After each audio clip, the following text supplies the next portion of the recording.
Dr Mutemberezi Fideli umwarimu muri kaminuza akaba n'inzobere mu by'ubukungu.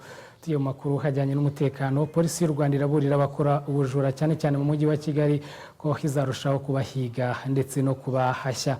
Nyuma y'aho polisi y'u Rwanda mu mujyi wa Kigali itaye muri yombi abantu bagera kuri 30 bakekwaho ibyaha byo kwiba ndetse no kwambura abaturage bakanabakomeretsa bamwe. Polisi y'u Rwanda ivuga ko kuri ubu yongereye imbaraga yabo mu bikoresho ndetse no mu bakozi ibayo.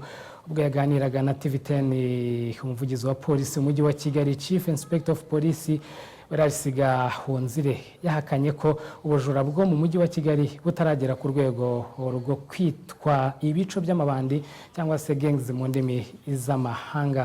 Yaburiye urubyiruko rutekereza ko ruzatungwa no kwiba mu mujyi wa Kigali ko bitazarugwa amahoro. Abantu bashaka kurya batakoze, umuntu akicara akirirwa aryamye, umusore akirirwa aryamye mu cyumba, byajya nimugoroba akajya gushaka ibyarya abitwaye abiriwe babikorera. Ntabwo umuntu azihanganirwa. Ushobora kwiba uyu munsi ariko ejo ugafatwa. Ntabwo wakwiba igihe cyose. Ni wiba uyu munsi bikaguhira, ejo ntabwo bizaguhira. Turabagira inama yo kubireka, turabagira inama yo gushaka ibindi byo gukora. Imirimo irahari, leta yashyizeho uburyo bwinshi bwo gukora. Nibareke kwijanika mu bujura kuko ntabwo buzabahira. Tuzabafata kandi bazahanwa. Burangiye ubujura ni icyaha gihanwa n'amategeko mu Rwanda, harimo n'igifungo, kandi igifungo kitari gitoya. Ntabwo rero twifuza kubona umuntu mutoya wakabakorera igihugu yisanga mu bujura.